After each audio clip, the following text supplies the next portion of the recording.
Hello, everyone, and welcome to Bourbon Bytes whiskey reviews with a gaming twist, and today with an agave twist, because everything we're drinking tonight is agave spirits versus the traditional whiskey.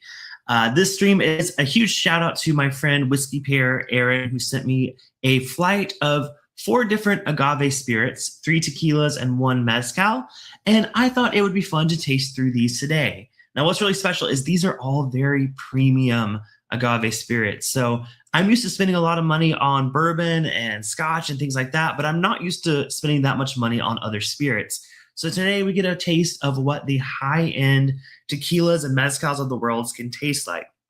So I'm very, very excited to get into these tonight. But I'm curious what you guys are drinking if you're watching live or you're watching the replay.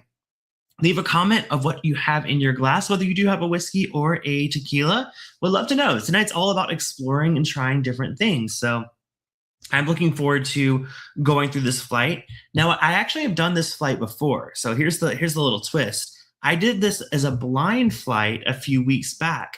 And I had no idea what the prices were, what the pours were, or anything, but I ranked them in terms of a blind flight. So I'll reveal my blind ranking at the very end of this stream. But today we're going to go through one by one, talk about each specific spirit, and tell you a little bit about them and get my reactions to them not being blind. And then at the end, we'll realize how I rank these blind. So it should be a lot of fun.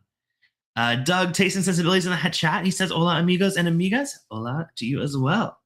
Zover says, Viva Mexico, or Mexico, sorry. They won their game today. Oh, nice, nice. I will admit I have not been watching the World Cup, but that would have been actually really smart for me to use that to promote this stream. Didn't think about it, but I didn't even know they were playing today. Doug says, I have about 25 different mezcals, so don't know what to choose to start. Oh, well, nice. So I threw up my thumbnail of what we have in the glass today. I was going to try to do individual images of each of them, but literally every time I got to like the third one out of them, it just crashed. So I just gave up. So anytime we talk about a new bottle tonight, I'm just going to throw up the thumbnail and we're gonna talk about each one there. I tried to do like a little cute little overlay thing, but it just kept crashing. I'm like, I've been messing with this for 15 minutes. I got to go live. So we're going to avoid that, but we're going to definitely still learn a lot about each of these tonight. I figured maybe the crowd might be a little smaller today since we're not doing whiskey, but I figured I love doing a little side quest, as Alfonso puts it. It's just fun to explore different spirits and things that I've never really tried before. So that's what tonight's about. We're going to see from a whiskey lover's perspective, how do I feel about premium agave spirits? I think it's going to be a fun one. So I'm going to go ahead and get something in my glass. I'm going to pour my sample A, which we'll show you in just a moment what that is. Actually, no, I'm not going to do A. I'm going to ignore that. I'm actually going to go in order of price. I think that's probably the best way to do it. I've already done them blind. So let me see. I want to start with this one. Let me pull up my answer key from Aaron just to make sure I have the right one. There we go. Okay, actually, that actually was my A, so it actually worked out. So we're going to start with this one. This is I'll show you the bottle right now. It's the one on the far left. Is it ArteNom? ArteNom? I like the name. It's fun. The NOM is in caps, and then it's ARTE. This is their Selección 1123 Blanco tequila. It is, I might as well just pour it all because I already have like finished most of these samples. It comes in at about $77 USD. It is, let's see, we have some info here about it. It is from the acclaimed distilleria. I'm not going to be able to pronounce these. Cascauen in El Arenal, Jalisco. ArteNom Selección de 1123 Blanco is a valley-grown tequila that rewards the curious palate. Master distiller Salvador Chava Rosales coaxes. Oh, I thought I was still reading Spanish there. Coaxes remarkable complexity from lower BRIX agave, then rest this Blanco in a brandy cask that previously held Oaxacan mezcal for 21 to 28 days, adding quiet depth without sacrificing its vibrant character. Awesome. Well, that's a really fun description there. Like I said, $78 to $80. ArteNom. Nice. Okay, I was close. Joseph Brazo in the chat. What's up? Good to see you. Always drink additive free. Yeah, everything we're drinking tonight is going to be additive free. It's going to be like the real deal. These are really good tequilas. Oh, speaking of which, Whiskey Pairs in the chat. What's up, Aaron? Aaron's the one that provided these samples. And you can definitely add to the experience because I'm just going off of what I can find online about these. You might know a little bit more about each of them. But this one is interesting. So it is a Blanco tequila. It's definitely just a little. You can see there's like a little bit of color, a slight color, but it was aged in X brandy casks for 21 to 28 days. So not too much color on it, but it's got a little bit of like a yellowish tint to it. Ooh, that's interesting. I was going to see what the ABV is on this one. So I think this one might just be 80% ABV. Let me see. So zoom in on this photo here. 86. So 43% ABV, 86 proof. Now they do have some higher end products in their lineup. This is just, I think maybe they're entry level to the brand, but you can correct me if I am wrong. Thank you for, please feel free to throw text up on the screen. That way I don't have to say it. I can be like this. But yeah, so this is the first one we're having tonight. Like I said, we're only going up here in price. So we're starting at around $80. So we're going to be drinking some really good stuff. Now the disclaimer is the one at the end. We're saving the mezcal for the very end. That one's around $75. But the first three are tequilas going up in price is what we're doing tonight. And then I'll reveal how I did on a blind flight version of these. So off the nose, that is very nice. Very sweet vanilla. Oh, that's so delightful. For, it almost noses like some of the Añejo tequilas I've had. It has a lot of that really refined, smooth, sweet vanilla thing going on. A little bit fruity, like a little bit of like a charred pineapple. I feel like there's a little bit of like a smoky, but not quite like, it's not peated or anything.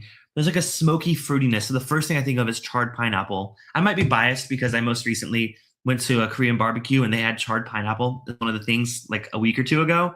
And that's what the first thing that comes to mind. But yeah, really nice, sweet, little bit salty actually. There's some saltiness there, like a little bit of briny quality to it. Lovely nose though. I really like that on the nose. Oh, that's the government given official number of the tequila's distillery origin. Oh, that's what the NOM is. Okay, gotcha. Thank you. Okay, so it's like the DSP for our bourbon distilleries. Gotcha. Okay. Well, I will say I am loving the nose on this one. I cannot wait to give it a try. Cheers, y'all.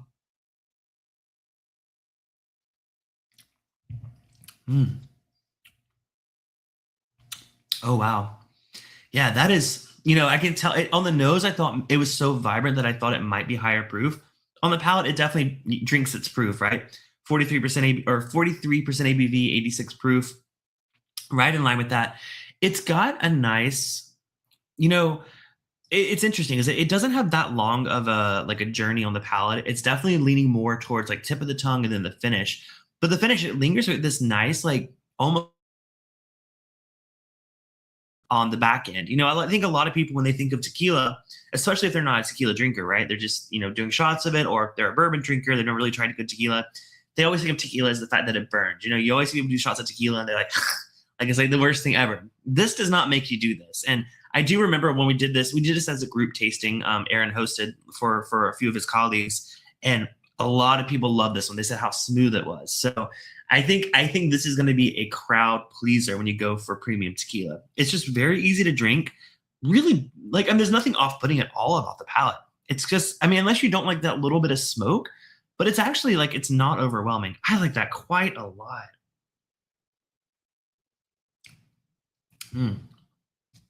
Yeah. The more I go to it, there's a little bit more pepperiness that you kind of would expect from a tequila. A little bit on the palate, but again, the finish is bright. I get like I said, I get a cucumber or something back there. It's really interesting. Doug said, my warm up of Añejo Knob Creek 12 bottle kill about gone. I don't know if you're joking and you're calling your Knob Creek 12 an Añejo, or you have a tequila that was Asian Knob Creek cast. I don't know. I don't know if you're joking or not, but very cool. Zover said, if you find different tequilas with the same NOM, it means they are both distilled at the same distillery, but maybe a different brand. Interesting. Good to know.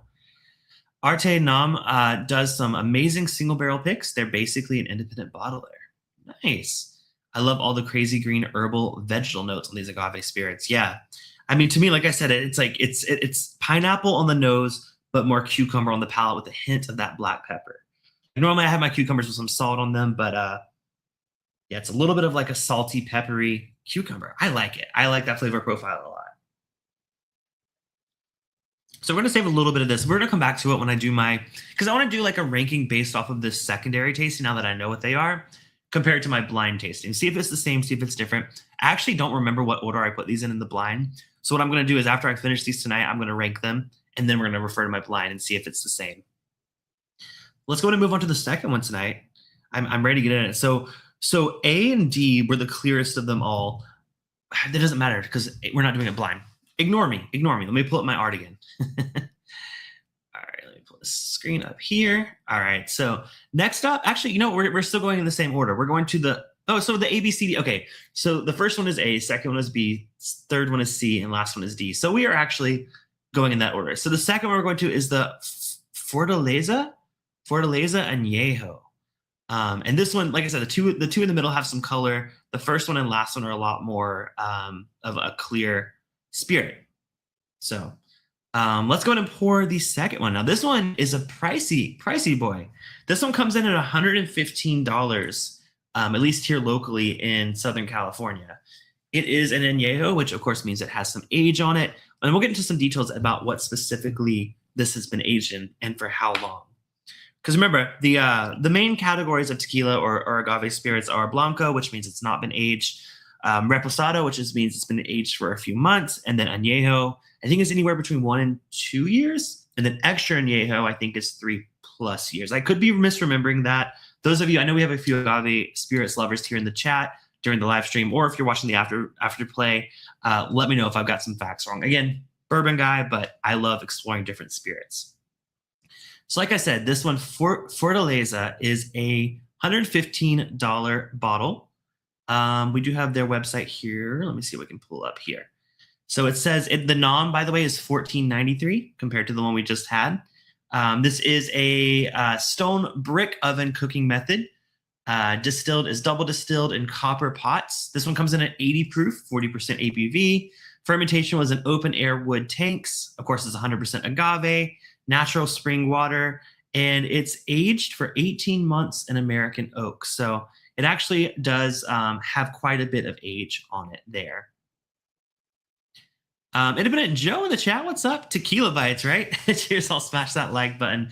Cheers, Joe. Yes, today we're switching it up. We're trying something a little bit different, but I've had all these great samples in front of me, and I really wanted to give them a try, so thought, why not do them on a live stream? Y'all gotta make sure to subscribe to Independent Joe, another amazing whiskey channel here on YouTube. Interested in your thoughts on this one? Me too. Em's here. What's up, Emily? Good to see you. Thank you for joining us for some tequila. I know tequila is kind of a more of a cocktail drink for a lot of folks, and I think I love me some margaritas and some palomas, so I'm right there with you. Joseph said you get what you pay for with Fortaleza. I keep wanting to say Fortaleza. So yeah, so like I said, this is 115, so it is a premium Añejo tequila. Let's go ahead and give this a nose. I'm curious to see how this compares, because we're going from a Blanco, which is not, it was aged for, it said like for what, 21 to 28 days in brandy casks, but I mean, really, it didn't take on too much of that flavor. It maybe mellowed it out quite a bit, because it was smooth and it was vanilla-y, but it definitely didn't bring on the barrel influences as much as maybe something like this would. So let's give the Fortaleza a nose. Ooh, okay, yeah. A little bit lighter, surprisingly. You know, I feel like I've said this a lot just in my personal life and maybe with some of you just on Hangouts. I tend to gravitate more towards Blanco tequilas than Reposado, or Reposado a little bit more, but than Añejo, because to me, Añejo mellows it out, but to me, I like those bright, peppery, just like as Doug said, like these herbal notes that you get from a really good agave spirit. I actually tend to prefer a Blanco personally. I think, you know, I want to taste that. I don't want it to necessarily taste like a whiskey. As much as I love whiskey, I want it to be its own unique spirit. And I said a similar thing when I was first getting into Scotch. You know, a lot of people kept trying to show me Scotches that like, oh, this is like a bourbon lover Scotch. But I never liked the bourbon lover Scotches. I like the Scotch that were like heavily peated, heavily sherried, very, very different from what I love in bourbon. And I think I'm the same way with agave spirits. I don't necessarily like the ones that are barrel aged as much as the Blanco. Not always, but a lot of times. That being said, this smells really good on the nose. It's bright, it's vanilla, a little bit of like a butter beer. Like I'm thinking like Universal, Harry Potter world, that sweet like salted caramel butter beer kind of thing. You know, when I went to Universal last, they had a thing where you could just take the butter beer, which is non-alcoholic from the Harry Potter world, and add a few shots of Fireball to it. And I brought it like a cinnamon butter beer type thing. Getting a little bit on this on the nose, not quite cinnamon, but a lot of a sweeter, a little bit of spicy. I don't know. This one makes me think a little bit, but I like it. I'm gonna go ahead and give it a taste. Cheers all. Here is the Fortaleza.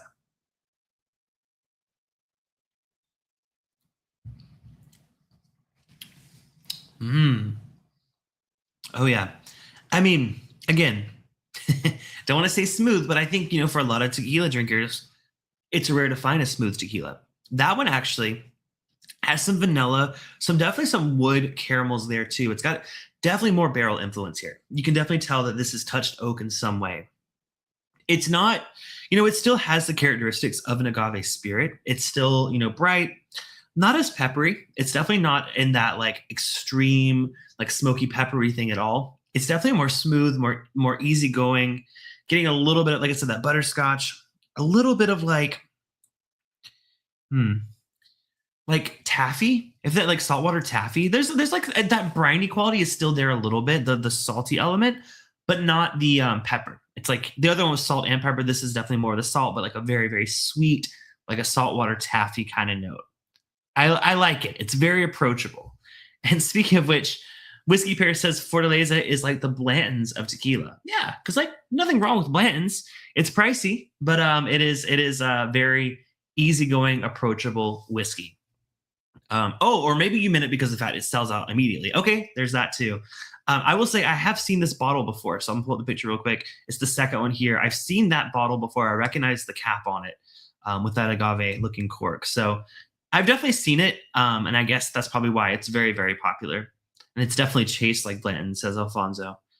Doug says, my Blanco Fortaleza smells sweet and green. Oh, nice. Yeah, I'm curious to see what that would do comparatively to this one, because this one, it's still got all that sweetness, but it's definitely been smoothed out by that barrel. I mean, on the nose, I'm definitely getting some of that, you know, not necessarily char from the barrel, but more of just like the wood sugars kind of going on. I do like that. I'm gonna save, like I said, I'm gonna save a little bit for when I do my ranking at the very end of the stream. So I'm gonna put this back over here. I did just have a little bit left of each of these for this stream. So again, thank you, Aaron, for making this possible. Joseph Brazo said El Tesoro anniversary was aged in Booker's 30th. Wow. Okay. Lucky them. Then the barrels were sent back and they were used to finish the most recent Booker's Reserve. That's right. Booker's was aged in used tequila casks. That's so fascinating. I assume they're probably owned by the same parent company is usually how that works out. But man, I feel like tequila aged in Booker's barrels is probably delicious. Yeah. They're such rich, you know. I mean, you know, they're not the oldest Jim Beam distillate, but they have such rich character. And I think the Booker's barrels would definitely stand up to an agave spirit. It'd actually take on some really nice char from that for sure. All right, well, we're gonna move on to our third one. I know we're moving a little bit faster here than usual, but it's a different kind of stream. I know not everyone's gonna be tuned into one of these, so this might be a little bit shorter of an episode. We're still gonna do our after party, of course, for everyone that is $10 and up on the Byte Club. By the way, if you're not part of that, you can join bourbonbytes.com. Aaron, who sent me these samples, is a bourbon megabyte, which means he gets access to the after party tier.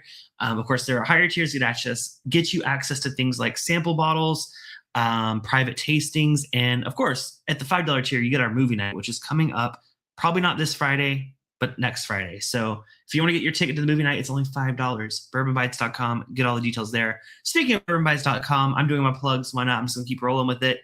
Happy Pride Month, if you didn't notice. I'm doing a deal on the website, 20% off all Bourbon Bytes merch. That includes shirts, coasters, magnets. Everything is 20% off. Just use code BYTEPRIDE, as you see it right there. All through the month of June, you get 20% off all merch. So say you need to pick up a new shirt or, you know, some new, I think you know what? I need to update the merch, but I need to order some of my own shirts. So 20% off for this month only. Of course, you can always shop there even after Pride Month, but I like to do a little something special to celebrate the occasion. All right, C. Let's go on to C. Let me pull up my art real quick. I say my art as it's just like an AI thumbnail, but it's art. Okay, look it up. This is the Arette. Now, this one I'm very, very excited for because I love Arette tequila. Actually, Arette is my go-to house tequila. I buy the Arette Blanco all the time. Like it's my absolute favorite tequila for cocktails. So I'm very, very excited to try this Gran Clase tequila. That's their line of their extra añejo. It's their premium line of Arette. So Gran Clase, if I'm pronouncing that right, extra añejo, 100% agave. This one's coming in at $145. So this is the priciest drink we have tonight. Now, I could not find too much information about this one beyond just what we know there. Aaron, if you happen to know more information about this particular release, I'd love to hear what makes this special, or what, obviously it's aged in used American oak bourbon. It says with a medium toast. It is coming in at 100 proof. So we are jumping up quite a bit in proof. Open air fermentation, cement take, 2 times distilled, stainless pot still with copper coil. Oh, what's interesting, this says it's 80 proof. Huh, wait, hold on. I'm curious about the one you sent me. Am I reading the wrong proof? Hold on, I'll pull up your picture in just a second. Sorry, they must vary.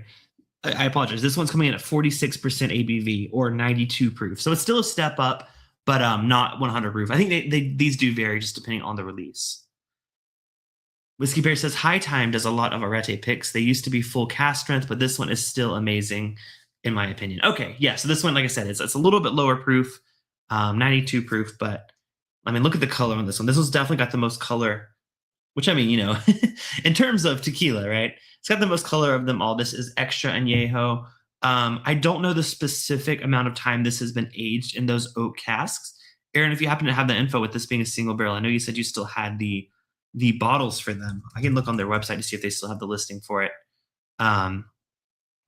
This might be it right here. Yeah, $145. 90, there it is, 46% ABV. The NOM or the NOM is 1109. Of course, it's additive free. It says aged 37 months in used bourbon barrels, distilled in 2014 and toasting level medium. Nice. So 37 months. That's like what? 3 years? A little over 3 years. Wow. In used bourbon casks.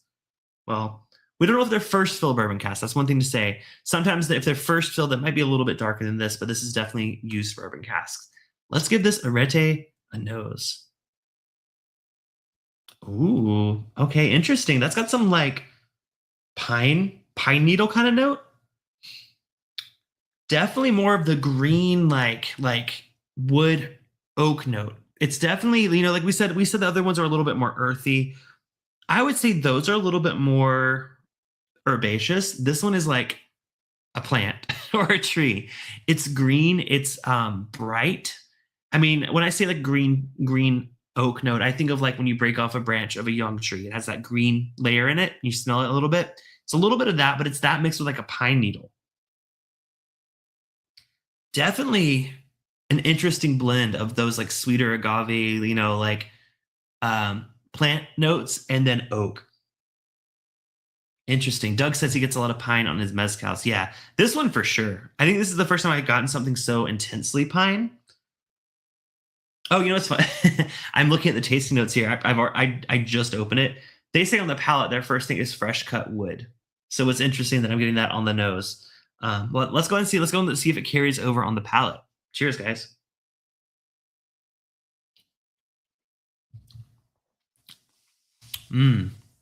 Oh, yeah. Listen, there's a reason Arette is my go-to house spirit. Their regular Blanco is like $30 for like a regular size bottle. It's just the flavor profile of their agave spirit is just, it matches everything I love. It's like a perfect balance of full-bodied, not too spicy, not too much pepper, but so much character. And even though this is only 92 proof, which I think the one that I normally buy is only 82 proof, this still carries with it such a richness and such a full body element. It's hard to argue that this is some of the best tequila out there, at least that I've had in my life. I mean, with this being the extra añejo, I think there's additional elements there that make this great. You know, that mellowing in the oak has really done a number on it, and it's working in a very, very good way. But it's interesting, as someone that loves their base Blanco tequila, getting to try their high-end option and just loving it just as much is a testament to what they're doing at Arette. I think they're just fantastic at everything they do. I don't remember how this did on my blind, but I would be surprised if this did not make my number one. We still have one more to taste, but this is just, it's everything I love about a good agave spirit. That is going to be hard to beat in my book. Yeah, just, whereas I think the first two were smooth and easy drinkers for the average person. This one has like so much more body to it that I think it's not as smooth, but I think that's a good thing if you want to appreciate the spirit. It's not as sweet. It's got some sweet elements to it for sure. It's got a lot more of that oaky, like tannin kind of thing. I mean, it's everything. As a whiskey drinker, it's fantastic. As someone that's new to agave spirits and is just used to the cheap stuff, this one might throw them off a little bit. I would say work your way up to this one. Try the first two if you happen to have them, or one of the other two. Get your baseline and then go for this, because I think this is going to be a little more complex and a little harder to get into. That being said, if you want to try the baseline Arette, they have like I said, a $30 bottle. Try that. If you love that flavor profile, might be worth the splurge. $145 for this one. It's just fantastic. Aaron says, I agree, the Arette age stuff is amazing. No details on the maturation of the bottle. I think it's 2 to 4 years. Yeah, I think I'm looking at that particular bottle exactly on High Times website. So it's showing 37 months. So I'm pretty sure it's the same one that you sent me a photo of. Joseph said high proof tequilas are referred to as still strength. Oh, nice. Interesting. Okay. This one doesn't necessarily say that, but it's not necessarily high proof. It's 46%, but better than 80 proof. And then Alfonso says the red. Yeah, I know you're a fan too. I think we've tried, didn't we do, I feel like last time we hung out, or not last time, but one time we hung out, Alfonso, we went to a tequila bar, and one of us tried the Arette and one of us tried the, was it Tequila Ocho? And we tried them both and side by side, and they were very, very close. That's been a while ago, so I forget exactly what we tried, but always fun to do a tasting of a spirit that may not be your default. Exploring different things I always recommend exploring, especially during Pride Month. I'm just kidding. I don't know. I had to say it. I'm sorry. All right. We got one more agave spirit to try tonight. This is our last one. Now, I said these were mostly in order of price. This one I say for the end because it is, oh, sorry, you correct me. It was the Arette and the Siete Ligas. Ligas? Okay. I don't really remember that second one, but I believe you. I believe you more than I believe myself. So interesting. Okay. Well, we do have one more tonight. Like I said, this one is a mezcal. So for those of you that are unfamiliar, all tequila, okay, so think of it in the world of whiskey, right? All bourbon is whiskey, but not all whiskey is bourbon. Same thing with mezcal. All tequila is mezcal, but not all mezcal is tequila. Mezcal is just a name for a distilled agave spirit. Tequila is a distilled agave spirit made in the state of Tequila in Mexico. So it's a very regional version of mezcal. Other than that, they can be the exact same. You can make the exact same distillate in 2 different states, but because it's not in tequila, you can't call it tequila. So just a quick little history lesson about those. It doesn't mean, sometimes people think of mezcal as it's like always like the smokier cousin of tequila. Not always. It just is. It's a little more. I think mezcal has become such more of a craft spirit. And I think you get very small farms and small villages that do it, in the clay pots. So they do have that natural smokiness to it. They do tend to be a little bit more smokier, but technically it's just a name for a distilled agave spirit. Zover said that Arette was just more complex and tastier. Nice. Doug says he's pouring his Shelfer Malbian Mezcal to keep up with me. Zover said I have some Blue Weber Mezcals, not the same. Oh, so not the same, like, did I miss a step? Is there something that makes it different, but some overlapping tasting notes? Or are you I could be, am I wrong about my description? My understanding was that it just means it's a distilled agave spirit. where tequila is a mezcal. But I could be misinterpreting it. Maybe I'm wrong. You know, I've been to Mexico a few times, but I'm not an expert. I might be an enthusiast for whiskey, but I'm a novice when it comes to other spirits. But we're gonna go ahead and get this one poured. This last one, let me pull up the art here for it. So this one is Mal Bien. So it is a mezcal. This one was interesting because I could not find this exact bottle online, Aaron. So I kind of had to do a little bit of like AI Photoshop here. It is the Arroqueño agave, which is a specific type of blue agave. But the actual farm that this came from, the one on this art right here is the correct one. So it's the Victor and Emmanuel Ramos art. The art I could find online did not say that on it. So I kind of did some AI magic there on the label. You have agave spirits that are not able to be called tequila, but are from the same agave used to make tequila. Okay, maybe there are some more things you can do with agave. Maybe tequila is kind of like how bourbon has to have like specific requirements, you know, new charred oak. Maybe it's like that. Again, that's a learning point for me. Would love to learn more and dive deeper. Nice. Got it correct. Nice. Okay, cool. So this one's fun. Let me pull up their info here. So again, I don't have the specific farm. I don't have the art or the specific farm info, but I do know that this version of Mal Bien Arroqueño is made by those two folks that I just said on screen, because again, I don't have the art in front of me, Victor and Emmanuel Ramos. And basically, so for context of why I'm struggling here a little bit, Mal Bien is a label. So let's think of it like an independent bottler.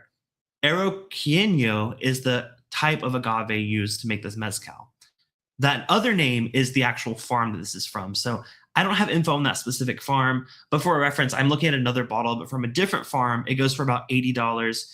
And for that farm, it says Felipe and Agio Cortez, who have been producing for brands like Mezcaloteca for many years. So again, I don't have that specific farm info, but we do know this is using the Arroqueño agave.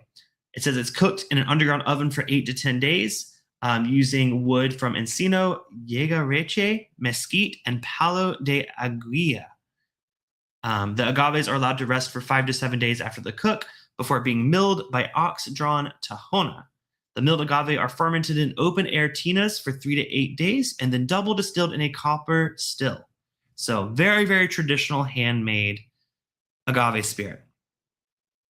Tequila can only use one. That's a great point. I actually forgot that step. Tequila can only use one variety of blue agave. Absolutely. You're correct on categories of mezcals. Almost always pit roasted agave. 150 different species are okay for mezcal, but for tequila, only one species. Awesome. I love learning new things. That's a great point. And I think that's like the blue agave is what has to be used for the tequila, but you can use up to 150 different species. So what we're trying right here is a very specific species, the Arroqueño. I feel like I'm saying it better the more I say it. Arroqueño. They had to roll the R's a little bit. But yeah, so this is a very specific type of agave. I'm very excited to try it. Like I said, about the same price as our first one here, but it is a mezcal, so I did want to try it separately from the others. Poured. By the way, color on this one is clear. There is definitely, like I said, it's just been fermented. It's not been aged in any kind of barrels. It's just straight clear spirit right here. So no color on that one. Let's give it a nose though. Ooh, okay. We're definitely in mezcal territory now. It's a little funky, but funky in a good way. I would say there's some smoke, but it's not like an overly smoky kind of thing. It's more of like a very sweet kind of, this is gonna be weird, but almost like a cream quality to it on the nose. It's got like a little bit of like a dairy quality or cheesy. That's not gonna sound appetizing, but it's got like a cheesy quality to it, but in a very good way. There's some bright notes there. I'm going back to pineapple and coconut. I got pineapple in the first one, but this is definitely more of like a pineapple coconut flavor. I mean, it's jumping out of the glass. In terms of ABV, by the way, Aaron, do you know the ABV on that bottle? I'm saying this is nosing like a high ABV or higher ABV. I'm looking at your picture you sent me. It looks like it's just slightly out of frame. Does it say 50.2% ABV? I'm looking at your photo. I can't quite make out what the ABV is on that one. It looks like it might say 50.2. So I'm not entirely sure. It also looks like it could say 39.2. So Aaron, let me know what the ABV is on that one, because that is nosing like a high ABV product. 50.2. Okay. Yeah, this is the highest proof thing we've had today, and it definitely shows up on the nose. But that being said, it's a lovely nose. Doug says my Malbian is a different species from yours. It's called Espadin. Yours is fancy. Yeah, Espadin is a pretty popular type of agave. You know what? I did a live stream on YouTube probably about 3 or 4 years ago where I had the folks from Mal de Amor. I think was it a mezcal? I think it was a mezcal. Mal de Amor mezcal, and we talked all about the different plants. I even threw up graphics of what the different plants look like. So if you're curious to learn even more about this, after this stream, go check out that stream, because we got really nerdy about the specific species of agave and the process of making mezcal. I think that was such an informative session. I actually might need to go back and watch it myself now that I realize I'm missing out some info about it. But there's a lot of good info in that live stream. Go check out the replay. Big Vic's in the chat. What's up, Big Vic? Good to see you, my friend. There's a lot of espadins, very abundant agave. Yeah, it's right. When you think of an agave plant, like that's probably what you think of, I think, most of the time. But yeah, I'm loving the nose. Let's go for a taste of the Mal Bien. Salud.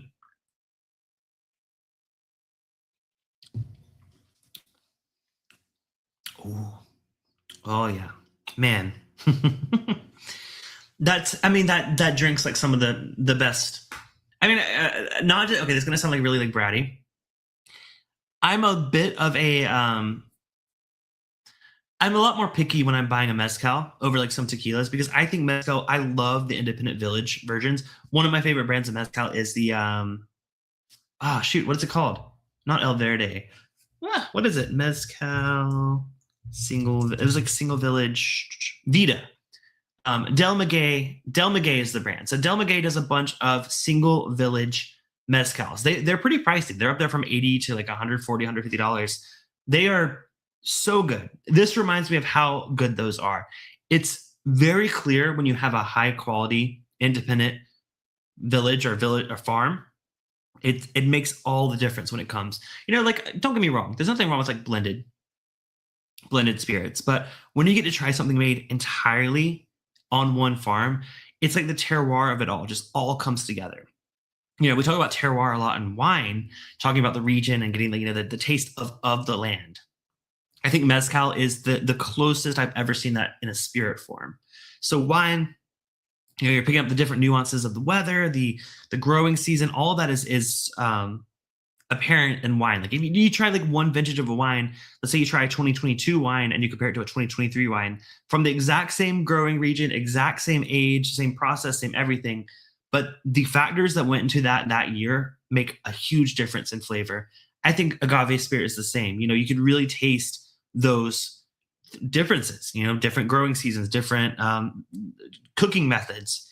It's all very, very nuanced, and it's not something that I expect like many people to get in their first mezcal. They're not going to taste all that, but the more and more you explore, the more you can find some incredible flavors across agave spirits. So that's my little piece on that. Espadin, thank you, appreciate the explanation. the pronunciation there. Del Maguey picks are fantastic. The Chichicapa, I think, I have had that one. It is fantastic. I really like that one, and I also liked there's another one, if I were looking at, that's a topic for another stream. There's one that I absolutely fell in love with. I did a tasting of them probably about 5 years ago, and I did like 5 or 6 different independent bottlings of them, and they are so good. Thank you, Emily, for dropping that link. Yeah, that's the mezcal stream we were talking about earlier, where we got into a deep dive on the different agave plants. So check that out. Maybe if you want to keep the party going after this stream, click on that link and watch that replay, because it's a lot of good information. All right, but let me. I don't know if I gave my tasting notes on this one. Let me just taste it again real quick. Yeah, bright, earthy, a little bit of like clay. You know, I say that they use clay pots, but you can actually taste that clay flavor here. There's a hint of a note. You know, it's like a green pepper, but not the spicy green peppers. Like a little bit more of like a bell pepper, or like a, you know, like sometimes you get a jalapeno that's not spicy, but you get a lot of that like pepper flavor. There's a little bit of that, not like the black pepper we're getting on these other ones. This is a bright green pepper, really delicious. I love that. I'm a sucker for good mezcal, and that is a very fantastic expression of it. I think it's, you know, I said the last one was going to be hard to beat, but those two are neck and neck for me. So, flesh of peppers, nice. Yeah, for sure. Donald's in the chat. Good evening, folks. Just popping in on my way home from work to say cheers. Well, cheers to you, Donald. We're wrapping up here very shortly. I'm going to give my ranking in terms of these not blind, and then we're going to go back to when I tasted these blind about a month ago and find out which one is, if it reigns supreme in both the blind and not blind tastings. We'll find out. I get that often, like the meat of jalapenos. Yeah, you know what I'm talking about. We're right there for sure. I enjoy that note a lot. Me too. All right, let me do a quick little taste through of A through D. Then I'll give my ranking and why, and then we'll reveal my blind ranking. Going back to the A, which was the... I wish I had this pulled up in front of me. This is the ArteNom, which was the 1123 tequila. I like it. It's a little simple, especially with these later ones that we had here that were so complex and interesting. But that's a very approachable Blanco tequila. Let me go to the second one, which is the Fortaleza, which was the Añejo Fortaleza. $115, I think it was.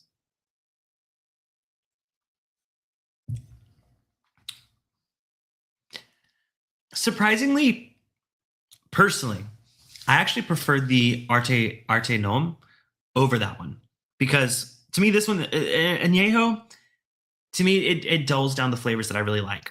With that being said, go into the Arette, the Gran Clase Extra Añejo. I think that does it well. That does everything I want an Añejo to be. Fantastic. Man. Ultra. Yeah. Okay. I got my order. I'm locking it in. Okay. Locked it in. Loaded. This is my order for not blind. Now that I know what these are priced at, now I know what they are. Here's my ranking. My last place tonight has to go to the Fortaleza. You know, it's not bad. None of these are bad. I would drink every single one of them if served to me. And again, thank you, Aaron, for providing these.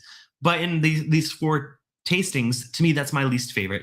I do like the character of it, but I think it's a bit muted and dulled by being an Añejo. It's a little bit, you know, that oak is kind of taking away some of the things that I really would love about it.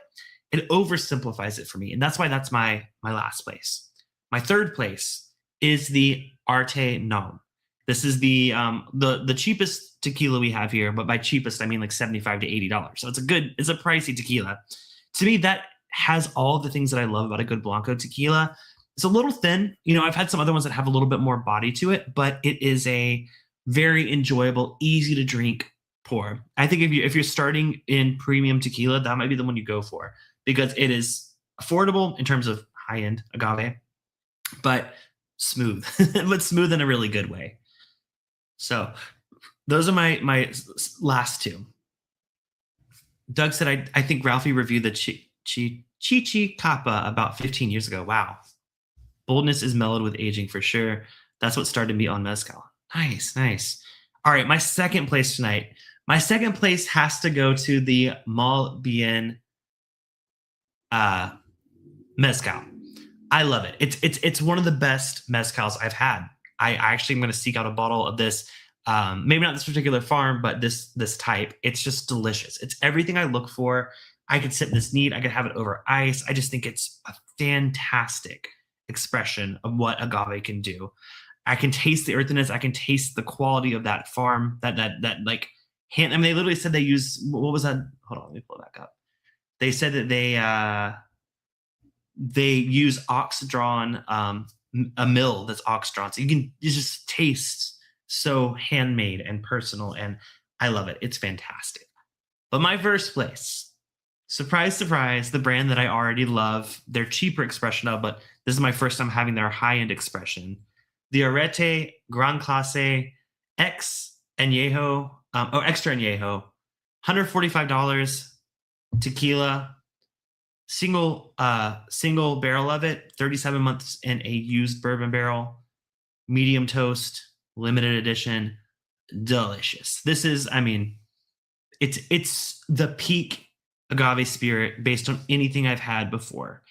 I love Arette from their lowest end to their highest end, apparently, product. I mean, this just solidifies what I've always felt about them. They're making really high quality agave spirit at an available, I mean, not available, I wouldn't say the price point is like super available. It's pretty premium, but it's pretty widely available, at least here in Southern California. You can find these bottles around. So it's not when you have to like hunt to the deep, dark, have to go to a specific mezcal store for.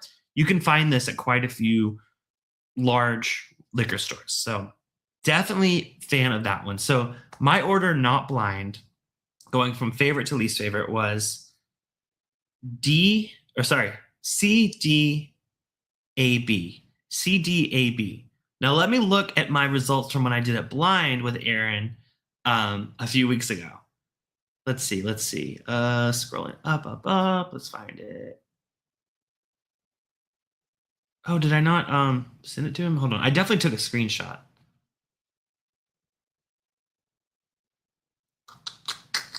So my non-blind one was CDAB.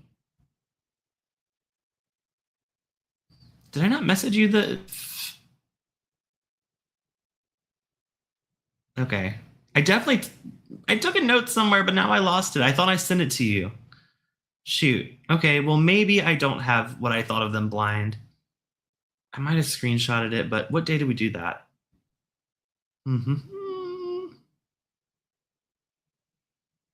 5/6/2026. Give me 1 second. Let me see if I took a screenshot. Order. Oh, wait, hold on. I did. Oh my God. You're not going to believe this. let me share this image real quick. So my order again, non-blind, was CDAB. Here is my order from that night in May. I have not looked at this until right now.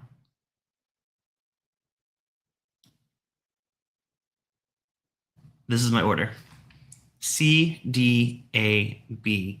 Exactly the same as my order, tasting them not blind. I was not expecting that outcome. That's pretty crazy that I thought the exact same of them blind versus like fully exposed. That just further solidifies my stance. I feel even more confident now. I think, C and D were fantastic. A was really good. B just didn't quite do it for me. And bam is right. Thank you for the drum roll and the awkward silence and the standby. But yeah, bam. So I'm pretty consistent with what I like. Consistent. Yep, you got it. All right. Well, this was a lot of fun. Again, thank you, Aaron, so much for these samples. If you guys ever want to send me a flight of anything from, agave spirits to bourbon to rum to Four Locos, whatever you want me to try on the channel, I'll do it. I'm a sucker for getting sent things and doing content because it saves me a lot of work. But I do appreciate trying new things and exploring different flavors and high-end agave spirits. Being in Southern California, there's plenty of them, and it's so nice to be able to narrow those down and finding exactly what I love. And that's what I loved about doing this, both blind and revealed. Aaron said, my pleasure. This was fun. Doug said, I'm glad I learned mezcal from little villages before I started tasting tequilas. Yeah, I mean, tequilas, there's good tequila out there, but I think I find a lot of pleasure in trying mezcals from like small farms. To me, that's just like, it's different than tasting, like sometimes you taste like a whiskey from a small distillery and like it's good, but it's like, you're like, it's a little crafty, right? I think mezcal is the difference because it's all about the grain, all about it's all about the plant itself. It's very, you're not relying on, small barrels or, they're putting their stuff out too early or taking too many of the heads or tails in their distillate, like in some, not to name any names, but in some craft bourbons. This, though, it's really apparent the craft is there. It's passed down from generations, and I just love to give it a try. So with that, thank you all so much for watching. If you missed it, I have a new podcast episode that came out this morning. I'm reviewing the new Maker's Mark Stewards release, which I would point to it, but I actually killed the bottle last night. So here are my thoughts on that on the podcast. You can find it here on YouTube or wherever you get your podcasts. Just search Bourbon Bytes Podcast. You can also go to bourbonbytes.com, find it there, join our Discord server there, and get access to our special Pride discount, which I'll leave down below. Thank you all so much. Thank you for watching the live, watching the replay. Leave a comment down below. What was your favorite tonight after the stream? And hopefully if you find this stream in the future and you try one of these products, I'd love to know what you think. Cheers, and I'll talk to you guys next Thursday. Have a good one.